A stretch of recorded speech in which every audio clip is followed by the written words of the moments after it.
The gunshot echoed through the dusty streets of Redemption Creek as Pearl Dawson ran for her life, her heart pounding against her ribs like a wild Mustang.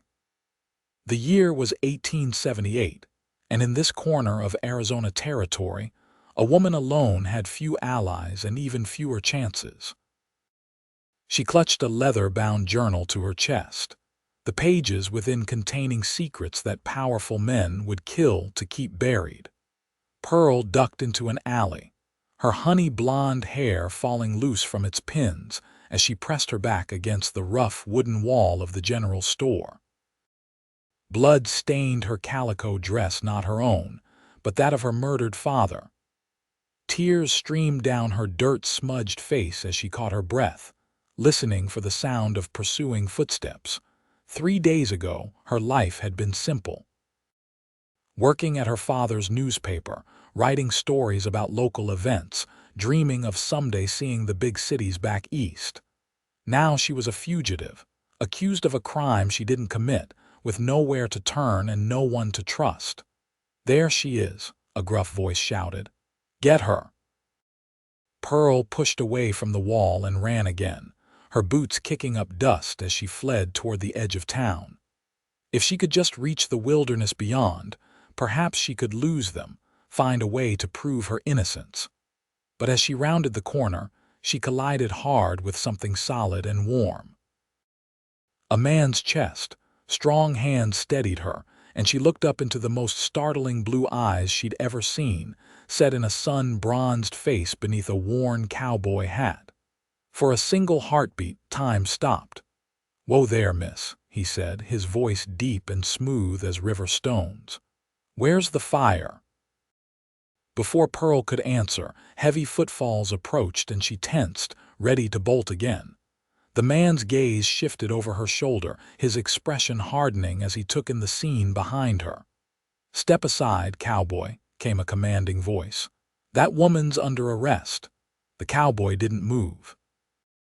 Instead, his grip on Pearl's arms gentled, and something in his eyes, a flicker of protectiveness, made her breath catch. "What's she done?" he asked, still looking at Pearl rather than at whoever stood behind her.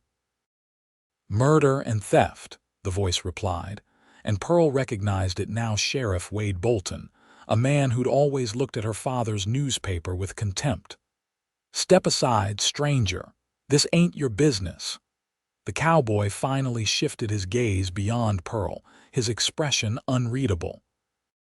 "That's quite an accusation."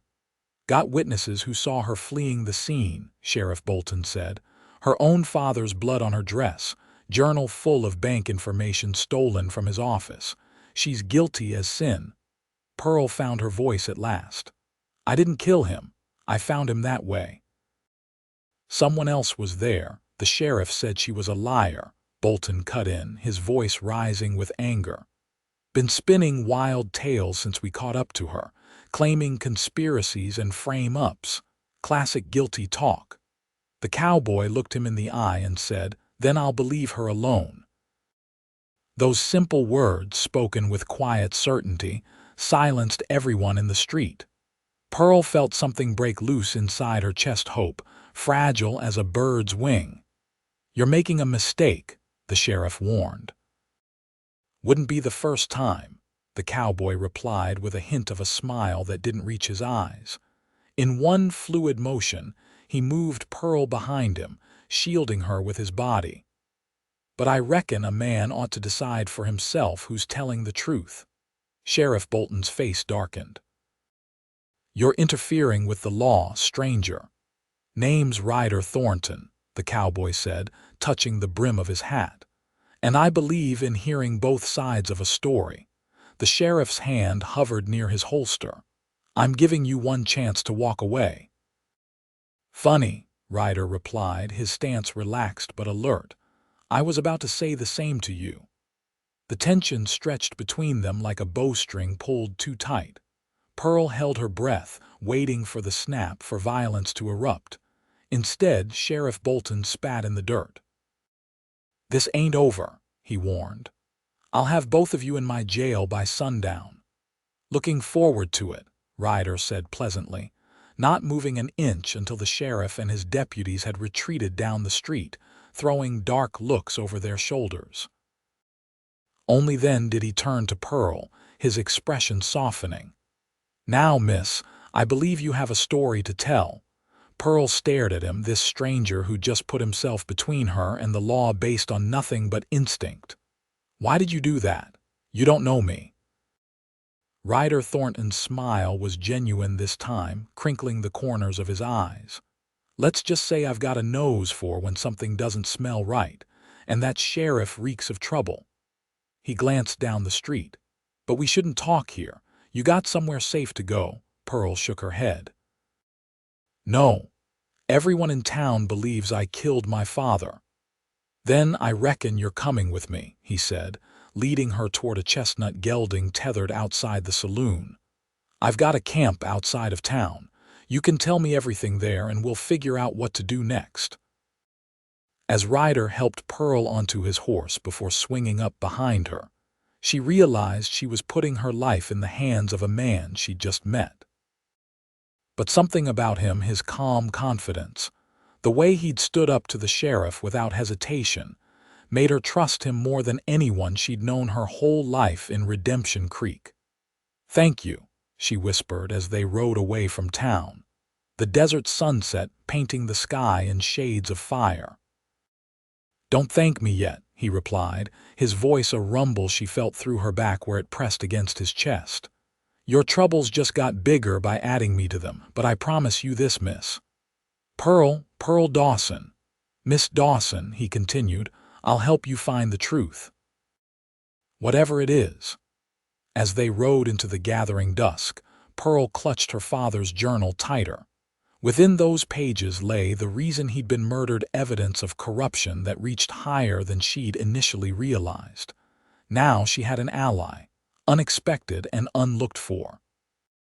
What she didn't know was that Ryder Thornton had secrets of his own, and their paths had crossed not entirely by chance.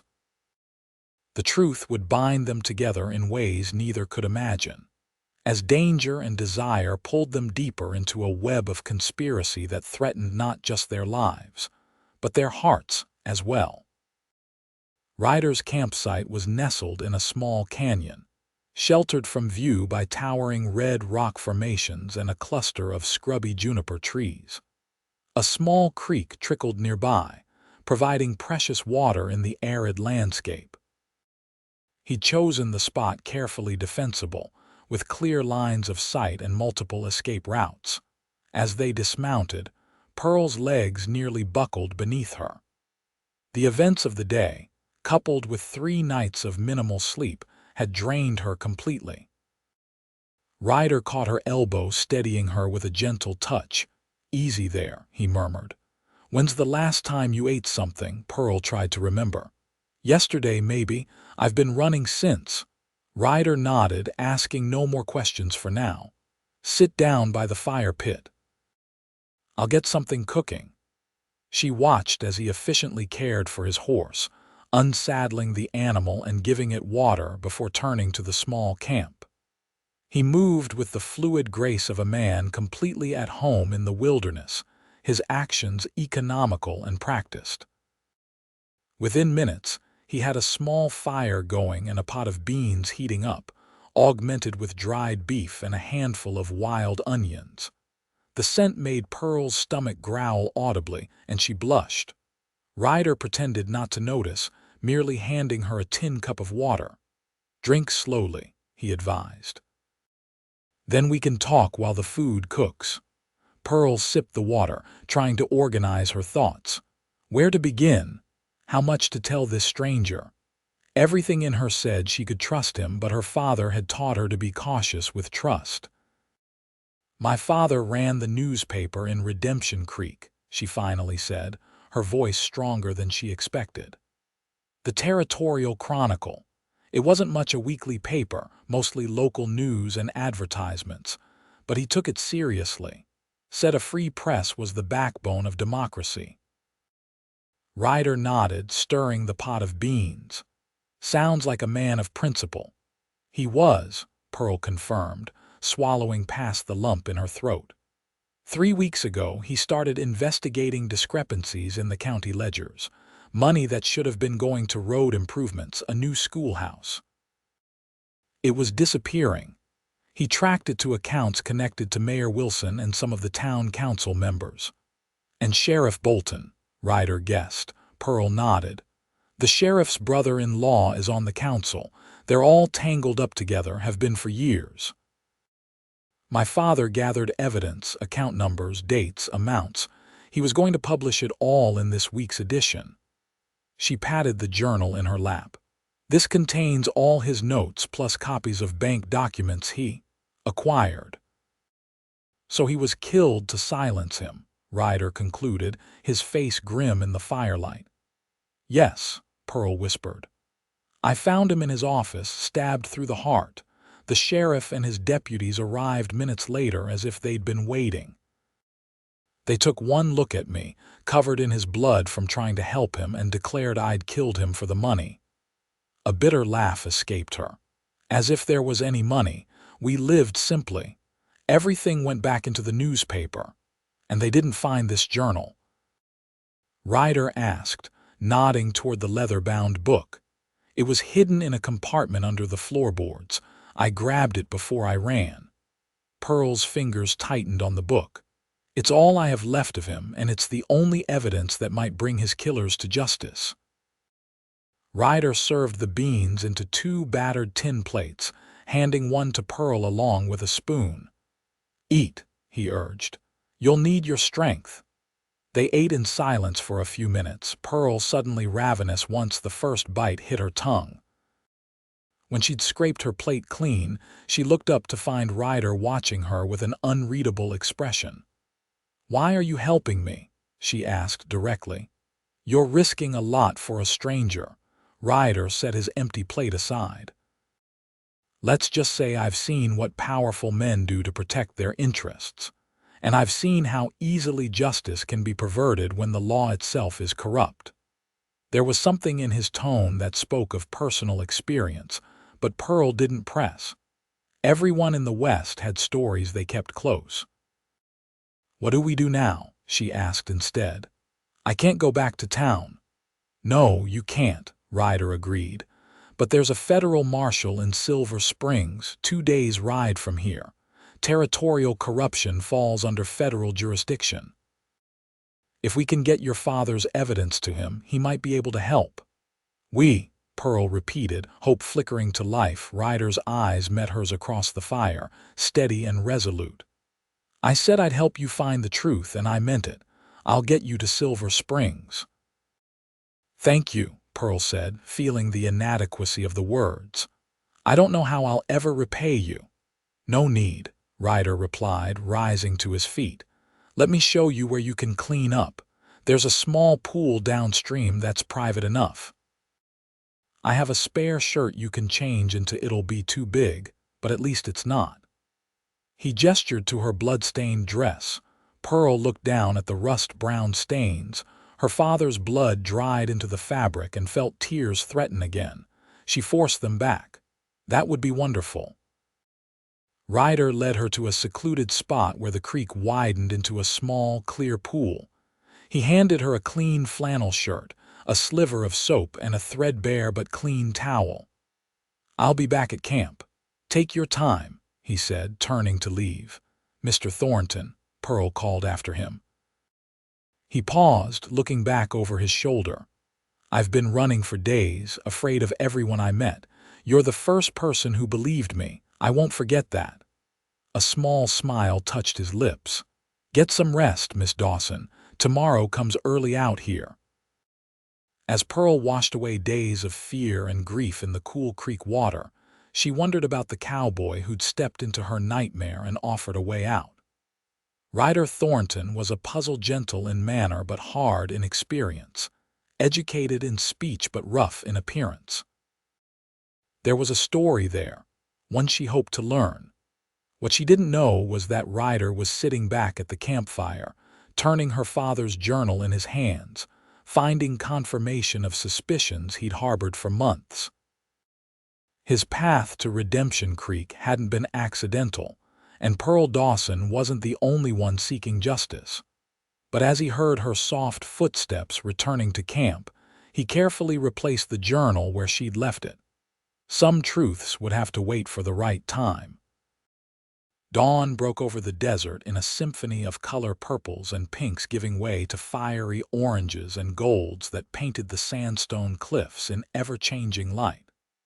Pearl awoke wrapped in Ryder's bedroll, momentarily disoriented before the previous day's events came rushing back. She sat up quickly, looking around the camp. Ryder was already awake, crouched by a small fire, brewing coffee in a battered pot. He glanced up as she stirred, offering a brief smile. "Morning," he said. "Coffee's almost ready, not the finest you'll ever taste, but it'll wake you up."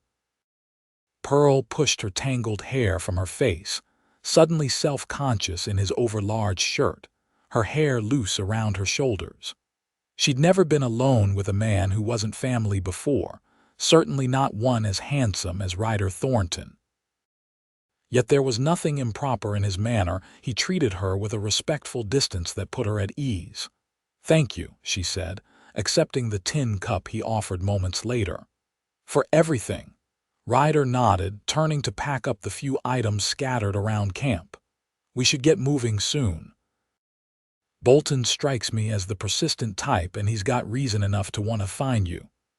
"How far to Silver Springs?" Pearl asked, sipping the strong, bitter coffee. 2 days if we push hard," Ryder replied. "But we'll need to be careful. The main road will be watched." Pearl's heart sank. "He'll have telegraphed ahead to other towns by now. They'll all be looking for me." "For a woman," Ryder corrected, a thoughtful expression crossing his face. He rummaged in his saddlebags and pulled out a bundle of clothing. "These might help." Pearl unfolded the bundle to find a pair of worn denim trousers, a checked shirt, and a battered hat. Men's clothes. She looked up at Ryder, understanding dawning. "You want me to disguise myself as a boy?" he nodded. "From a distance, at least, it might fool them." "You're slight enough and with your hair tucked up." He cleared his throat, a hint of color touching his cheekbones. "Forgive me if the suggestion offends you." Pearl almost laughed. After being accused of murder, the idea that she might be offended by wearing trousers seemed absurd. "It's a good idea," she assured him. "I'll change while you finish breaking camp." The clothes were loose but serviceable once she'd rolled up the pant legs and cinched the waist with a piece of rope. She braided her long hair tightly and tucked it up under the hat, then emerged from behind the rocks where she'd changed. Ryder looked up from saddling his horse, his eyes widening briefly before he composed his features. "That'll do," he said, his voice a touch gruffer than before. "Just remember to walk with purpose. Men don't drift, they stride." Pearl attempted a more masculine gait, exaggerating the swing of her shoulders. Ryder's lips twitched. "Maybe don't try so hard," he suggested. "Just be confident." Pearl nodded, adjusting her approach. It felt strange, but also oddly liberating. "How do we explain who I am?" she asked. "If anyone asks, my younger brother," Ryder said promptly. "Come out west to try your hand at ranching. Green as spring grass and about as useful." A teasing light entered his eyes. "But I'm fond of you anyway." Pearl found herself smiling despite everything. "Quite the storyteller, Mr. Thornton." "Comes in handy out here," he replied, securing the last of their meager supplies. "And if we're brothers now, you'd better call me Ryder." "Ryder," she repeated, liking the sound of it on her tongue. He offered her a hand up onto the gelding, then swung up behind her. The closeness was both unsettling and comforting, his chest warm against her back, his arms creating a protective circle around her as he took the reins. "Ready?" he asked, his breath stirring the hair near her ear. Pearl nodded, clutching her father's journal inside her shirt. "Ready." They set off as the sun cleared the eastern horizon, taking a game trail that wound through the rugged landscape rather than the main road. Ryder rode confidently, clearly familiar with the territory. The morning passed in companionable silence, broken only by the occasional comment from Ryder about landmarks or the passing wildlife. Around midday, they stopped in a grove of cottonwoods beside a small spring to water the horse and rest briefly. As Pearl stretched her legs, she found herself studying Ryder as he knelt by the spring, refilling their canteen. The sunlight filtering through the leaves dappled his brown hair with gold, highlighting the strong line of his jaw and the breadth of his shoulders beneath his faded blue shirt. "Have you been in Arizona territory long?" she asked, curious about this man who'd become her unexpected champion. Ryder glanced up. "About 8 months this time. I've moved around some." This time, he capped the canteen and stood. "I was born not far from here, actually. Left when I was 16, came back from time to time." A shadow crossed his face. "Never stayed long." Pearl sensed there was more to that story but didn't press. "What brought you to Redemption Creek specifically? It's hardly a destination for most travelers." Ryder hesitated, and for a moment Pearl thought he wouldn't answer. Then he said, "I was looking for someone." "Did you find them?" His eyes met hers, something unspoken passing between them. "Not yet." Before Pearl could ask more, Ryder's posture changed, tension suddenly evident in every line of his body. He held up a hand for silence, his head tilted as he listened intently. "Riders," he murmured. "At least 3 coming fast." Pearl's heart leaped into her throat. "The sheriff, possibly." "Get behind those rocks," Ryder instructed, drawing his revolver and checking it with practiced efficiency. "If things go bad, take the horse and ride northeast. There's an Apache settlement about 10 miles that way. Ask for Red Hawk. Tell him Ryder sent you." "I'm not leaving you," Pearl protested. Ryder's gaze was stern. "This isn't a debate, Miss Dawson. Your father's evidence is more important than either of us." The sound of approaching hoofbeats grew louder. Pearl reluctantly retreated behind the rock formation, her pulse pounding in her ears. Ryder positioned himself casually beside his horse, one hand resting near his holster, appearing relaxed to the untrained eye but coiled tight as a spring. 3 riders burst into the clearing, not the sheriff and his deputies, but rough-looking men with bandanas pulled up over their faces. Bounty hunters, Pearl realized with a chill. Bolton must have put a price on her head. "Afternoon, gentlemen," Ryder called, friendly but alert. "Something I can help you with." The lead rider, a beefy man with cold eyes above his bandana, surveyed the clearing. "Looking for a woman. Blonde, pretty. Killed her pa back in Redemption Creek. Sheriff's offering $200 to whoever brings her in." "That's a tidy sum," Ryder remarked. "Haven't seen any women out this way, though. Just me and my brother heading for Silver Springs." He nodded toward Pearl's hiding place. "Pat, come on out and say hello to these fine gentlemen." Pearl's heart nearly stopped. What was he doing? She hesitated, then stepped out, trying to move with the confidence he'd described earlier. She kept her head slightly down, the brim of her hat shadowing her face. "Howdy," she said, deepening her voice as much as she dared. The bounty hunters scrutinized her, and for a terrible moment, Pearl thought they'd see through the disguise. Then the leader shrugged. "You two seen anything suspicious? Woman might be traveling alone or maybe found herself a helper." "Nothing like that," Ryder said easily. "Though if I were looking for someone running from Redemption Creek, I checked the South Road. Heard there's a stagecoach station that way where a body might find passage without too many questions." The bounty hunter considered this, then nodded. "Might be worth checking." He tipped his hat. "Good day to you." As quickly as they had appeared, the 3 men were gone, dust rising behind them as they rode south. Pearl let out a shaky breath she hadn't realized she was holding. "That was too close," she whispered. Ryder's expression was grim. "And it won't be the last time." $200 is enough to turn a lot of heads in these parts. He mounted quickly, extending a hand to Pearl. We need to move and fast. Those men won't chase a false lead for long. They rode hard for the rest of the day, stopping only when necessary to rest the horse. By evening, they'd covered significant ground, leaving the desert behind for more mountainous terrain. Pine trees replaced cactus and scrub, and the air grew cooler as they climbed. Ryder finally called a halt in a small clearing surrounded by ponderosa pines, well off any established trail. "We'll camp here," he said as they dismounted. "No fire tonight," Pearl nodded, helping to unsaddle the horse. Her muscles ached from the long day's ride, and exhaustion pulled at her bones, but fear kept her alert.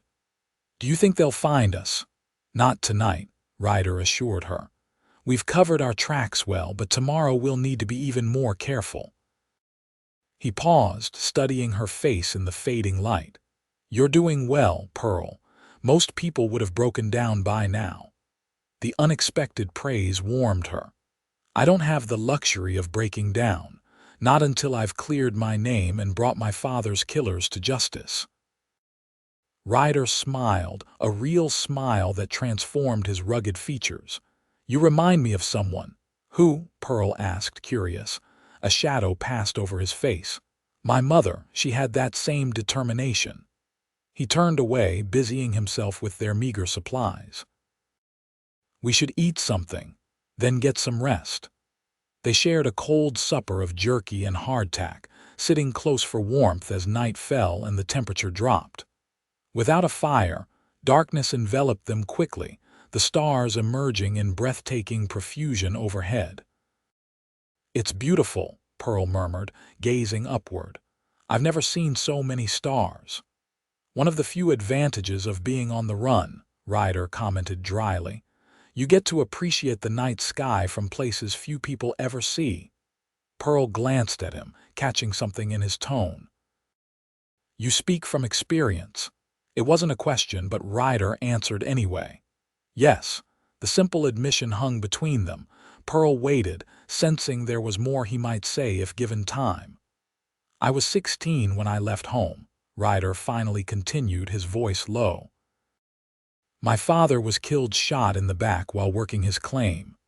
The local law said it was claim jumpers, bad luck. My mother didn't believe it.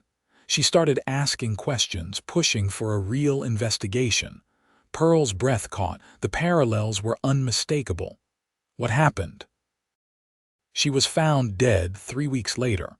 They said it was a riding accident." Ryder's voice was flat, emotionless, but his hands had curled into fists. "I knew better. So did others. But the word of a 16-year-old boy didn't count for much against the powerful men who'd arranged it all."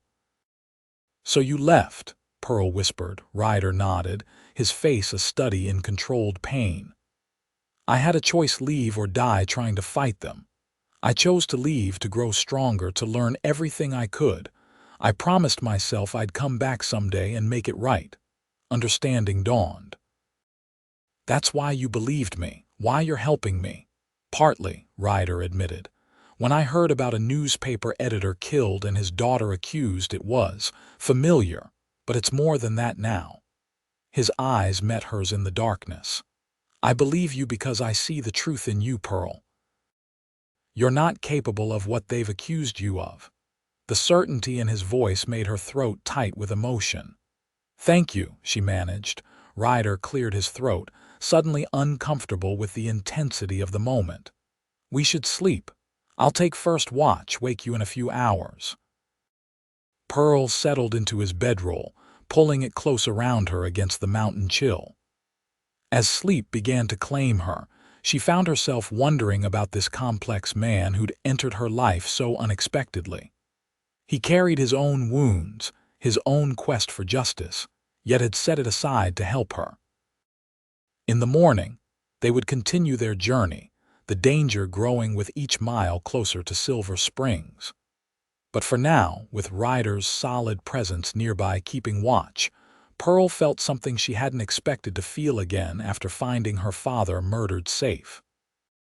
What she didn't yet understand was how deeply their lives were already intertwined, or how the conspiracy that had claimed her father was connected to the one that had orphaned Ryder 12 years before.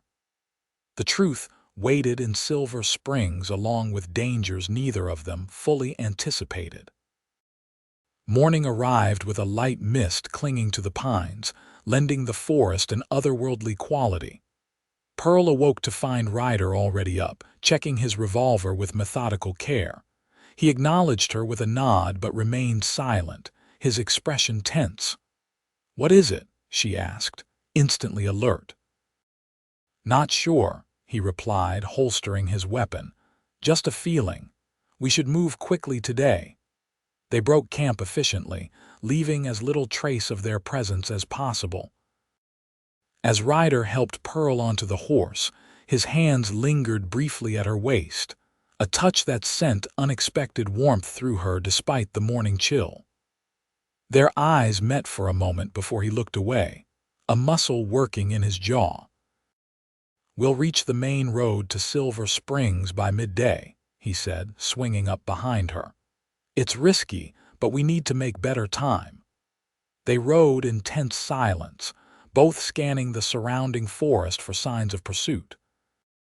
The pine-scented air was cool against Pearl's face, and under different circumstances, she might have found the mountain landscape beautiful.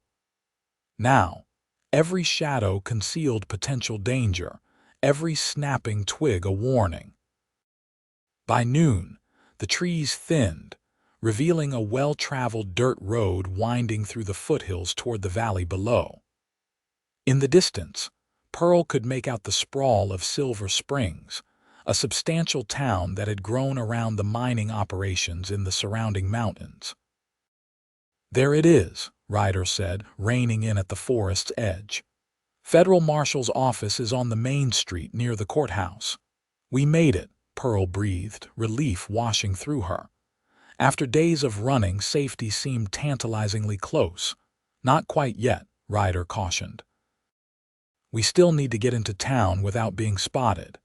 He surveyed the road below. "The stagecoach should be coming through soon. We'll follow it and use the dust cloud for cover." As if summoned by his words, a distant rumble announced the approach of the twice-weekly stagecoach from Prescott. They waited until it passed their position, then urged the horse onto the road. Keeping a careful distance behind the cloud of dust, the coach's wheels kicked up. The strategy worked perfectly until they reached the outskirts of Silver Springs. As they approached the first buildings, Ryder suddenly stiffened behind Pearl. "Trouble," he muttered, nodding toward a group of men gathered outside the livery stable. Sheriff Bolton stood among them, his star catching the sunlight as he gestured emphatically to the others' local lawmen by the look of their badges. "He beat us here," Pearl whispered, fear clutching at her throat. "He must have ridden through the night," Ryder said grimly. "Likely came by the northern pass while we took the longer route." "What do we do now?" Ryder guided the horse into a narrow alley between two buildings, shielding them from view of the main street. "Change of plans. We can't approach the marshal directly. Bolton will have men watching his office." Pearl's hope dimmed. "Then we're trapped." "Not yet," Ryder replied, his mind working quickly. "I know someone here who might help us, an old friend who owes me a favor." He dismounted and helped Pearl down. "We'll leave the horse here and go on foot. Keep your head down and stay close." They moved through back alleys and service passages, avoiding the main thoroughfares where Bolton's allies might be watching. Silver Springs was a bustling town, crowded with miners, merchants, and the usual assortment of frontier characters. In her disguise as a young man, Pearl attracted little attention, though she kept the brim of her hat pulled low just in case. Ryder led them to a modest house on the eastern edge of town, set apart from its neighbors by a small garden plot where an elderly woman was tending to vegetable plants. She straightened as they approached, her weathered face creasing into a surprised smile. "Ryder Thornton, as I live and breathe," she exclaimed, wiping her hands on her apron. "It's been years, boy." "Hello, Mrs. Calloway," Ryder said, genuine warmth in his voice as he removed his hat. "Sorry to arrive unannounced." The woman's shrewd eyes shifted to Pearl, taking in her disguise with a knowing look. "And who's your friend?" "Someone who needs help," Ryder replied simply. "Is the judge at home?" Mrs. Calloway nodded, understanding passing between them. "In his study." "Come around back, fewer eyes that way." She led them through the garden to a rear entrance, ushering them into a tidy kitchen before disappearing down a hallway. Moments later, she returned with a distinguished-looking man in his 60s, silver-haired and sharp-eyed. "Ryder," the man said, extending his hand. "Martha says you're in some kind of trouble." "Not me, Judge, at least not directly." Ryder turned to Pearl. "This is Pearl Dawson. She's been falsely accused of murdering her father in Redemption Creek." Judge Calloway studied Pearl intently. "James Dawson's daughter, the newspaper editor," Pearl nodded, surprised. "You knew my father?" "By reputation," the judge confirmed. "Honest journalist, wasn't afraid to print the truth. Rare quality these days." He gestured toward chairs at the kitchen table. "Sit down, both of you, and tell me everything." Over the next hour, Pearl recounted the events leading to her father's murder and her subsequent flight, while Ryder filled in details of their journey. When she produced her father's journal, the judge examined it carefully, his expression growing increasingly grave. "These are serious accusations," he said finally. "Mayor Wilson is well connected. So is Sheriff Bolton. They have friends in the territorial government." "But the evidence is clear," Pearl insisted. "The bank transfers, the missing funds, it's all documented." Judge Calloway nodded slowly. "Yes, and if we can get this to Federal Marshal Davis, he'd have to investigate. The problem is reaching him." He looked at Ryder. "Bolton has 6 deputies plus local law watching the marshal's office and the courthouse. They've circulated a wanted poster with Miss Dawson's description all over town."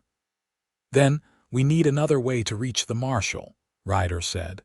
The judge stroked his chin thoughtfully. "Davis is attending a dinner at the Grand Hotel tonight, political affair. All the town dignitaries will be there." A sly smile touched his lips. "Including myself, as it happens. I could get a message to him, arrange a private meeting." Hope surged in Pearl's chest. "You would do that?" "James Dawson wasn't the first honest man to die exposing corruption in this territory," Judge Calloway said grimly. "And he won't be the last unless someone takes a stand." He rose from his chair. "You'll stay here tonight. Martha will show you to the guest rooms. After dark, I'll send word when it's safe to meet with Davis." Mrs. Calloway bustled forward. "Let me show you upstairs. You both look like you could use a proper wash and some rest." As they followed her up the narrow staircase, Pearl felt lightheaded with relief and exhaustion. A real bed, safety, the promise of justice, it seemed almost too good to be true. "Here you are, dear," Mrs. Calloway said, opening a door to a small but comfortable bedroom. "There's water for washing, and I'll find you some proper clothes. Can't have you meeting a federal marshal dressed as a boy, can we?" Her eyes twinkled kindly. "Thank you," Pearl said fervently, "for everything." "No need for thanks. Any friend of Ryder's is welcome here. The judge thinks highly of him, has since he was a boy." The older woman patted Pearl's arm. "Rest now. I'll bring up some food shortly." Left alone, Pearl sank onto the edge of the bed, the events of the past days catching up with her. She was safe, at least for the moment. Tonight she would meet with the marshal, show him her father's evidence. Justice would be done.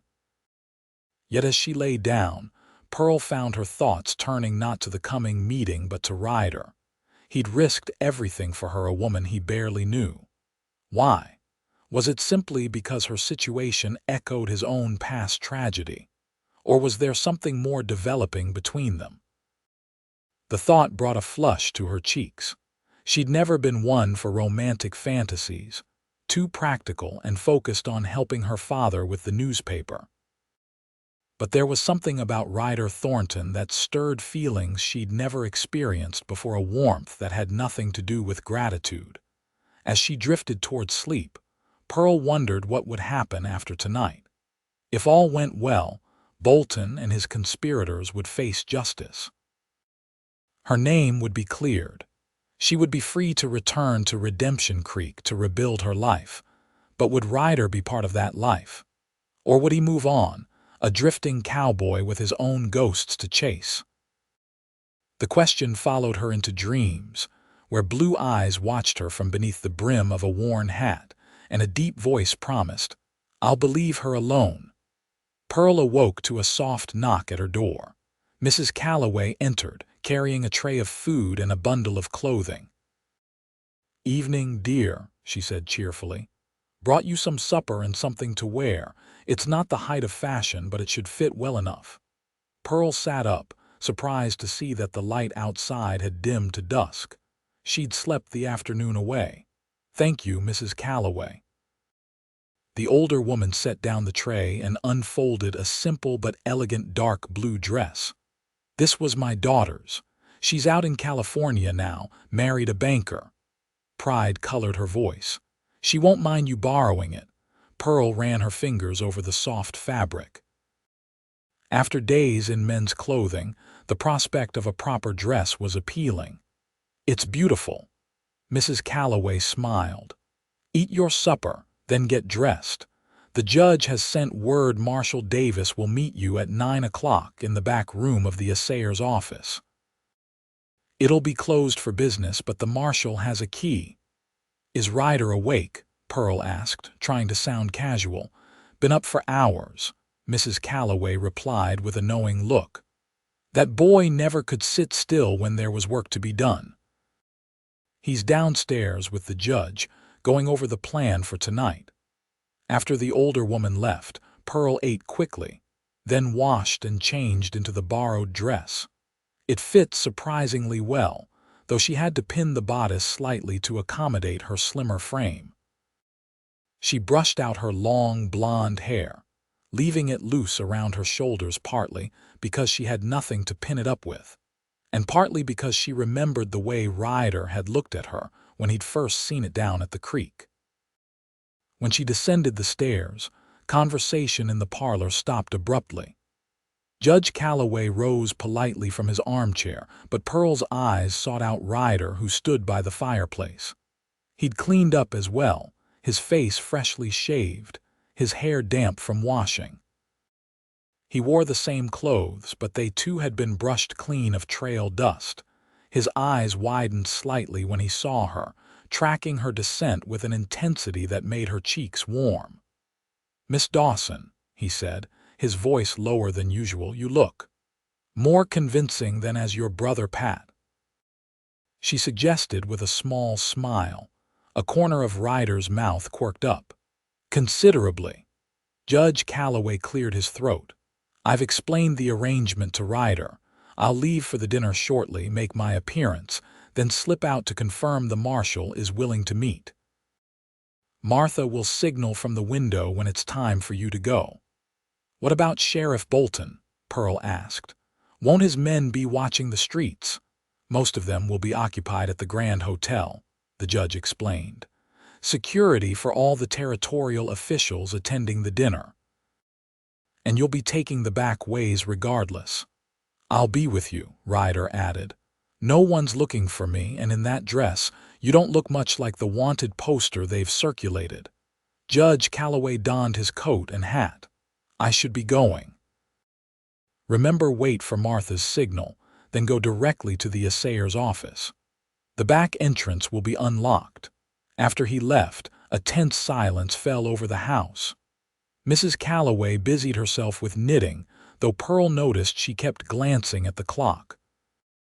Ryder paced the length of the parlor, his spurs jingling softly with each step, his hand occasionally brushing the revolver at his hip. Pearl sat stiffly on the sofa, her father's journal clutched in her hands. So much depended on this meeting justice for her father, clearing her own name, perhaps even her future safety. What if the marshal didn't believe her? What if Bolton's connections reached even into federal law enforcement? "It will work," Ryder said quietly, as if reading her thoughts. He'd stopped pacing and now stood before her, his expression gentle. "Judge Calloway says Davis is an honest man. Once he sees the evidence, he'll have to act." Pearl nodded, drawing strength from his certainty. "And after? What will you do when this is over?" The question seemed to catch him off guard. "I haven't thought that far ahead," he admitted. "My plan was always to return to Redemption Creek eventually to find out what really happened to my parents. But now—" He hesitated, something unspoken in his eyes. "Now," Pearl prompted. Before he could answer, Mrs. Calloway rose sharply from her chair. "There's the signal from the judge," she said, pointing to a lantern that had appeared in the window of a building across the street. "It's time." The moment broken, Ryder straightened, instantly alert. "Let's go, Mrs." Calloway gave Pearl a quick hug. "Be careful, dear, and remember, whatever happens, you're welcome here for as long as you need." Ryder led Pearl out the back door and through a series of darkened alleys and side streets. The night was cool, with a half-moon providing just enough light to navigate by.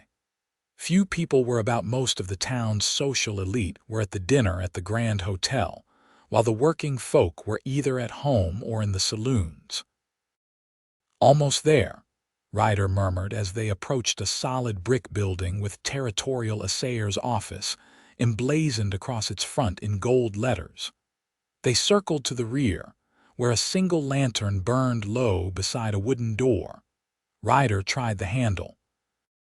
It turned easily, and they slipped inside, finding themselves in a narrow corridor that led to the main office. At the end of the hall, light spilled from beneath a door. "That must be where the marshal is waiting," Pearl whispered, her heart pounding. Ryder nodded, his hand resting on his revolver as they approached. He knocked softly. "Come in," called a deep voice. Ryder pushed open the door, allowing Pearl to enter first.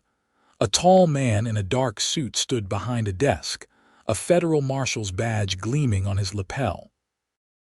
He was younger than Pearl had expected, perhaps in his early 40s, with a neatly trimmed beard and watchful eyes.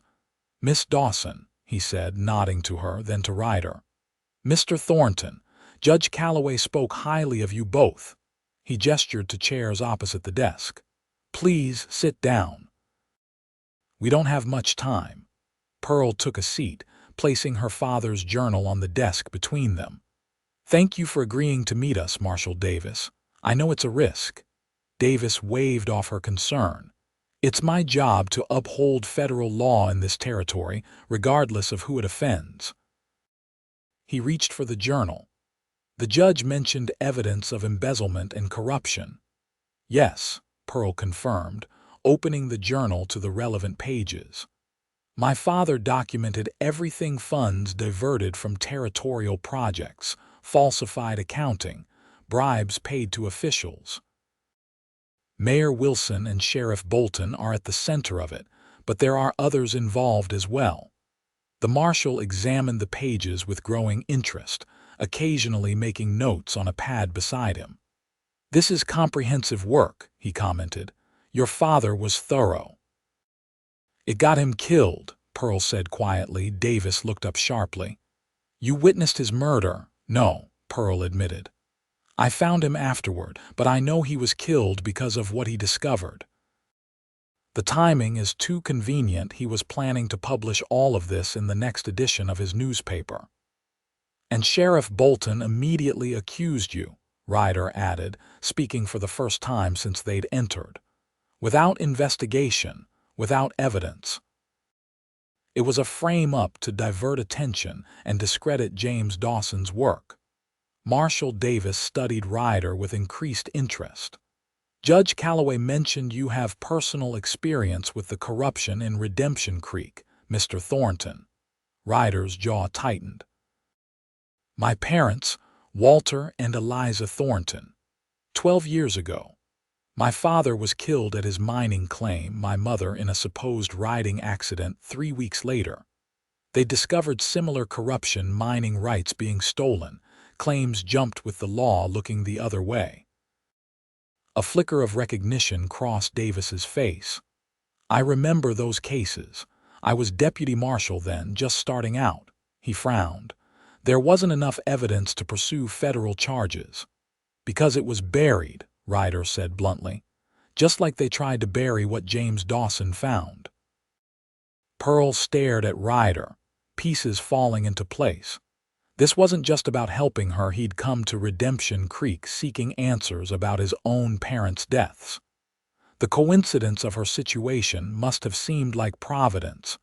Marshal Davis closed the journal, his decision made. I believe I have enough here to open a formal investigation. I'll send telegrams to the territorial capital tonight requesting additional agents. He looked directly at Pearl. As for the murder charge against you, Miss Dawson, I'll issue a federal stay until the investigation is complete. You'll be under my protection. Relief washed through Pearl, so powerful she felt lightheaded. Thank you, Marshal. Don't thank me yet, Davis cautioned. These men are powerful and won't go down without a fight. You'll need to. A gunshot exploded through the window behind him, sending glass shards flying. Marshal Davis jerked backward, red blooming on his shoulder as he collapsed to the floor. Get down, Ryder shouted, drawing his revolver and pulling Pearl beneath the desk in one swift motion. More shots followed, splintering wood and shattering the remaining window glass. How did they find us? Pearl gasped, pressing herself against Ryder as bullets whizzed overhead. Someone must have followed the judge, Ryder said grimly. He peered around the edge of the desk toward Marshal Davis, who had dragged himself against the wall, his own weapon drawn despite his wound. Back door, Davis gritted out, nodding toward the hallway they'd entered through. Get Miss Dawson out of here. Take the journal. Pearl shook her head. We can't leave you. Go, Davis insisted. I'll cover you.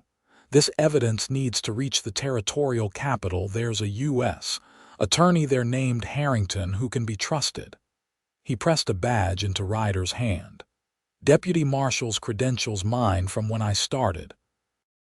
Should get you past any local law. Ryder hesitated only a moment before nodding. Stay low, he instructed Pearl, grabbing the journal from the desk. When I say run, head for the door. Don't stop for anything. Heart pounding, Pearl crouched ready. Ryder fired several shots through the broken window, then shouted, Now! They sprinted for the hallway, bullets splintering the doorframe as they passed through. Behind them, Marshal Davis's revolver boomed repeatedly, buying them precious seconds. They reached the back door and burst into the alley, the sounds of gunfire and shouting filling the night air. This way, Ryder urged, pulling Pearl toward a narrow passage between buildings. They ran through the darkness, the commotion fading behind them as they put distance between themselves and the assayer's office. Where are we going? Pearl gasped, struggling to keep up in the unfamiliar dress and shoes. Back to the Calloways, Ryder replied. We need horses, supplies. The territorial capital is 3 days' hard ride from here. As they turned a corner, a figure stepped from the shadows, blocking their path. The moonlight gleamed on a sheriff's badge. Evening, Miss Dawson, Sheriff Bolton drawled, his revolver leveled at them. Thought you might try to slip away in all the excitement. His cold eyes shifted to Ryder. And you must be the helpful stranger my deputies reported. Seems you've caused me quite a bit of trouble. Ryder pushed Pearl slightly behind him, his own weapon raised. Your trouble's just beginning, Bolton. Marshal Davis has the evidence. Federal investigations already underway. Bolton's smile was ugly. Davis won't be investigating anything with a bullet in him, and as for evidence, his gaze fixed on the journal in Ryder's hand. I'll be taking that now. No, Pearl said, stepping forward despite Ryder's protective arm. You killed my father. You won't get away with it. Your father was a fool who didn't know when to mind his own business, Bolton snapped.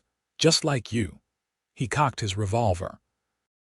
Now hand over that book, or I'll finish what I started with your family. The standoff stretched taut as a bowstring, neither man lowering his weapon. Pearl felt time slow, each heartbeat distinct and heavy in her chest. They were trapped Bolton before them, his deputies likely closing in behind. Then, impossibly, a new voice joined the confrontation. I'd reconsider that if I were you, Sheriff. Judge Calloway stepped from a doorway, a shotgun cradled in his arms, aimed steadily at Bolton. Behind him stood two men in suits, badges identical to Davis's pinned to their lapels. Federal agents Cooper and Mills, one of them announced. Lower your weapon, Sheriff Bolton. You're under arrest for attempted murder of a federal officer and obstruction of justice. Bolton's face contorted with rage. For a terrible moment, Pearl thought he might fire anyway, choosing one final act of violence over surrender. Then, slowly, he lowered his gun. This isn't over, he growled as Agent Cooper moved forward to disarm him. Yes, Judge Calloway said firmly, it is. Within the hour, Pearl found herself back at the Calloway residence, seated in the parlor as a doctor tended to Marshal Davis. The marshal's wound, though bloody, had proven less severe than initially feared. The bullet had passed through his shoulder without hitting bone or major vessels. You were lucky, the doctor remarked, finishing the bandaging. Skill, Davis corrected with a pained smile, saw the reflection of the rifle in the window glass and moved just in time. Agents Cooper and Mills had taken Bolton into custody, along with two deputies implicated in the ambush at the assayer's office. Judge Calloway had sent telegrams to trusted officials in the territorial capital, ensuring that Pearl's father's evidence would receive proper attention. Mayor Wilson and 3 council members have already been arrested, the judge reported, entering the parlor with a tray of coffee cups. The corruption went deeper than any of us suspected, but not high enough to prevent justice. The territorial governor has ordered a full investigation. Pearl accepted a cup with trembling hands. The events of the night seemed dreamlike, the sudden transition from desperate fugitive to vindicated witness disorienting. What happens now? She asked. You'll need to give formal statements, Marshal Davis replied, wincing as he shifted position. But your name has been cleared, Miss Dawson. The charges against you have been dropped. And my father's newspaper is legally yours, Judge Calloway confirmed. Once the investigation concludes, you'll be free to return to Redemption Creek and continue his work, if that's what you wish. Pearl nodded slowly, trying to absorb it all. Justice for her father, her own freedom restored, a future now possible again. Yet something felt incomplete. Her gaze drifted to Ryder, who stood by the window, looking out into the night, strangely distant since their return to safety. As the others continued discussing next steps, Pearl rose and moved to join him. You're very quiet, she observed softly. Ryder turned, his expression unreadable in the lamplight. Just thinking. About your parents, a slight nod. Davis believes the same corruption that killed your father was responsible for their deaths. With Bolton and Wilson arrested, there might finally be answers. Will you stay in Redemption Creek to find them? Ryder hesitated, something vulnerable flickering in his eyes. I'm not sure there's a place for me there anymore. I've been drifting so long. Pearl took a deep breath, gathering her courage. There could be, she said quietly. A place for you, I mean, if you wanted it. Their eyes met, and the world around them seemed to fall away. In the days since their first encounter, something had grown between them, a connection forged in danger and trust, strengthened by shared purpose and understanding. "Pearl," he began, then stopped, searching for words. "When this is all over, when you're safe and settled, I'd like to, Mrs." Calloway's voice broke the moment. "More coffee, dears." The spell disrupted, Ryder stepped back, the walls coming up again behind his eyes. "Thank you, no," he said politely, then excused himself to speak with Marshal Davis.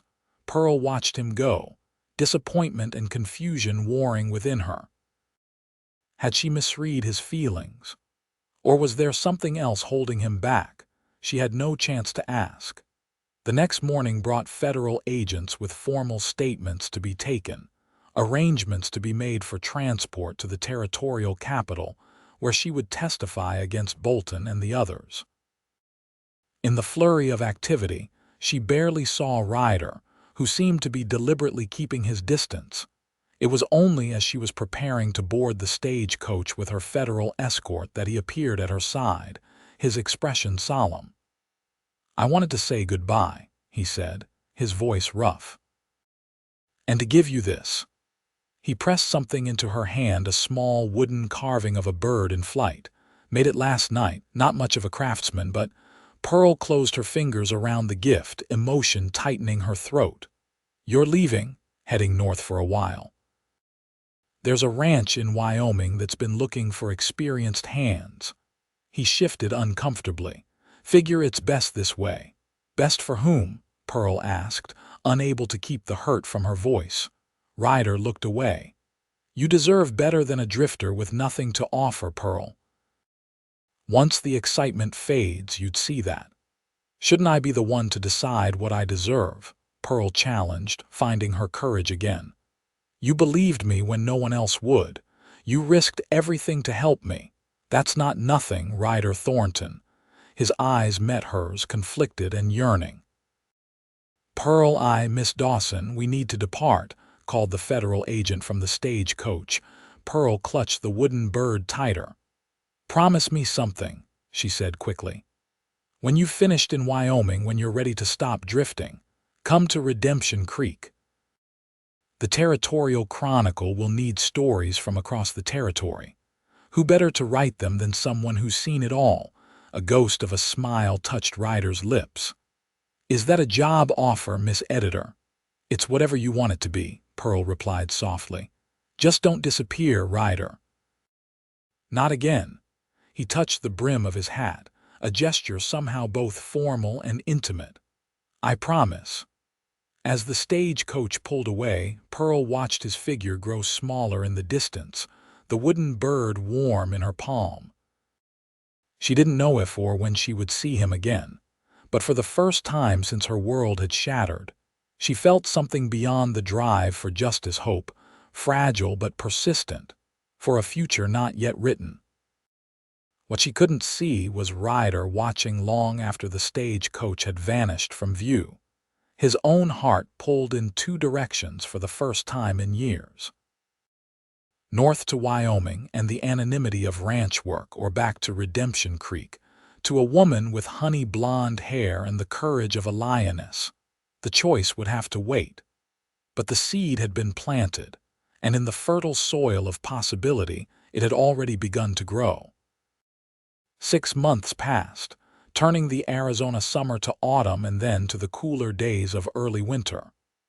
Redemption Creek had changed in Pearl's absence, not physically, for the same dusty streets and wooden buildings remained, but in spirit. The exposure of corruption had cleared the air like a desert thunderstorm, washing away years of fear and suspicion. Pearl stood in the office of the Territorial Chronicle, now rightfully hers, surveying the freshly printed edition laid out on the battered desk that had been her father's. The headline announced the conviction of former Mayor Wilson and Sheriff Bolton on multiple counts of corruption, embezzlement, and conspiracy to commit murder. Justice, at last. The newspaper had resumed publication 3 months earlier, after Pearl returned from testifying at the territorial capital. It hadn't been easy. Many of the advertisers had initially been reluctant to associate with James Dawson's daughter, fearing lingering controversy. But gradually, as the full extent of the corruption was revealed and new, honest officials were appointed, the town had rallied around her. Now the Chronicle was thriving, its circulation expanding beyond Redemption Creek to neighboring settlements. Pearl had hired 2 assistants, a young typesetter named Thomas and a local girl, Lizzie, who helped with the business side of things. She had expanded the paper's coverage, reporting not just local news but territorial politics and national events as well. Only one thing was missing. Pearl's gaze drifted to the empty desk in the corner of the office, the one she'd purchased 3 months ago in a fit of optimism or foolishness. She wasn't sure which. She'd hired no one to fill it, though several experienced journalists passing through had inquired about the position.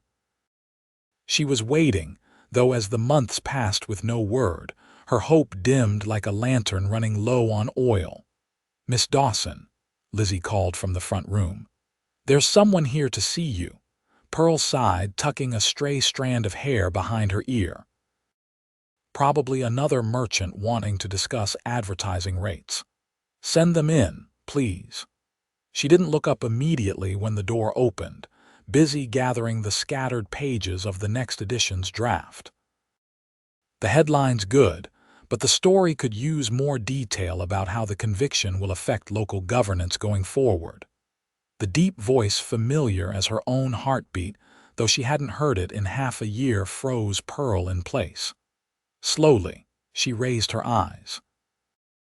Ryder Thornton stood in her office doorway, looking both the same and different. His clothes were newer, his face perhaps a touch less weathered, but the blue eyes watching her with cautious warmth were unchanged. "Ryder," she breathed, hardly believing he was real. He removed his hat, turning it nervously in his hands. "I'm sorry it took so long.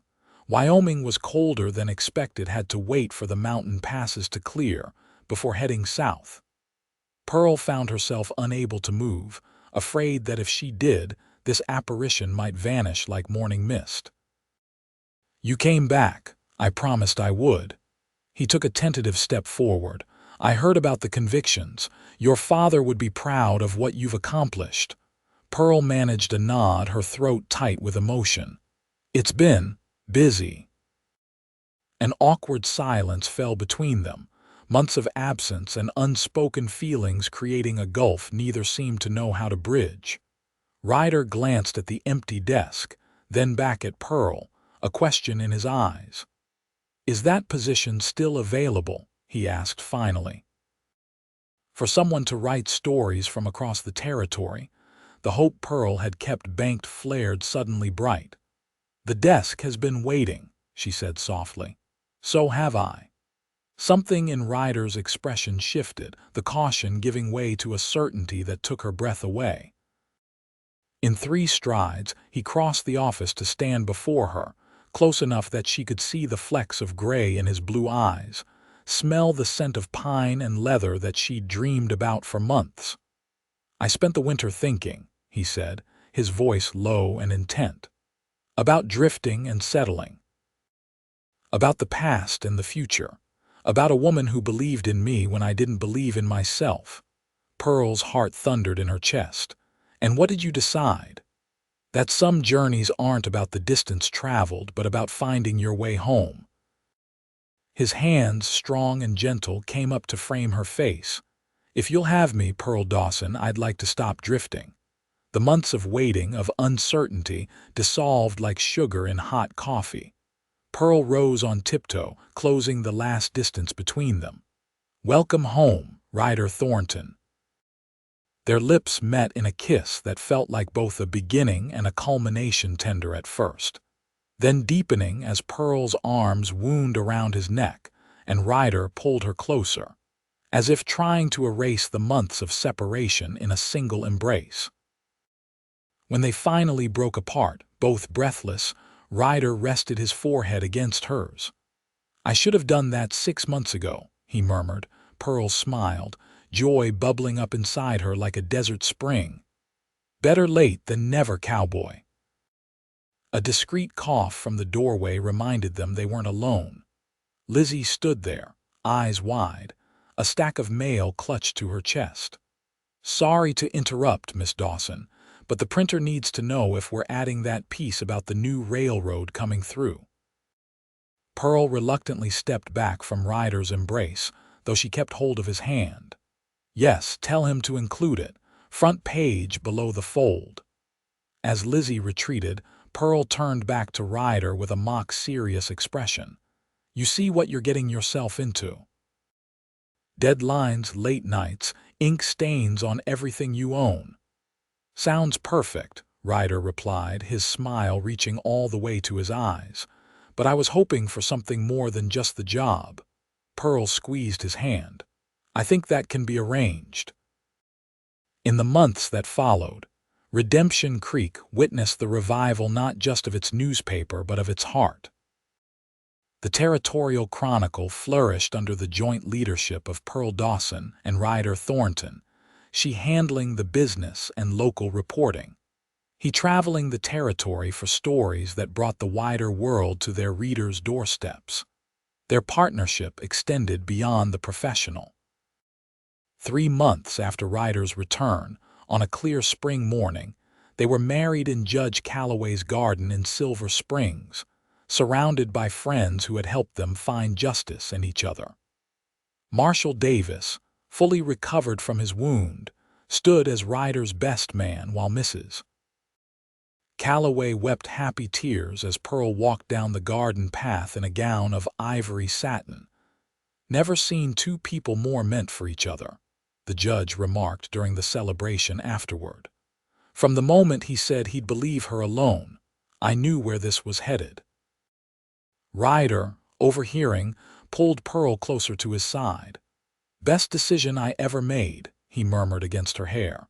"Better than taking the job at the newspaper," Pearl teased. "Much better than that," he confirmed, his eyes twinkling. "Though I do enjoy having my editor-in-chief so close at hand." Their home, a small house not far from the newspaper office, became known for its open door and warm hearth. Once a month, they hosted community gatherings where anyone could come to discuss local concerns, share stories, or simply enjoy good company. Redemption Creek, once poisoned by corruption, began to live up to its name under their stewardship. On their first anniversary, Ryder presented Pearl with a special gift, a framed copy of the very first story they'd written together, an exposé on the corruption that had claimed both their families. Alongside it was a small wooden box containing the carved bird he'd given her when they'd parted in Silver Springs. "I've been thinking," he said as they sat on their porch watching the sunset paint the desert in gold, "about expanding our coverage even further. Maybe starting a second paper in Silver Springs." Pearl smiled, leaning against his shoulder. "Always looking toward the horizon, aren't you?" "Not anymore," he replied, pressing a kiss to her temple. "Everything I need is right here." Her hand found his, their fingers intertwining with the ease of long practice. "You know," she said thoughtfully, "there might be room for expansion in other ways too." Ryder glanced at her, catching the meaningful tone. "Pearl Thornton, are you trying to tell me something?" Her smile widened, eyes shining with joyful secrets.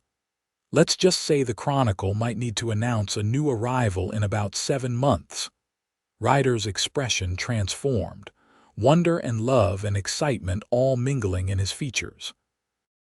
He gathered Pearl into his arms, holding her as if she were the most precious thing in the world, which to him she was.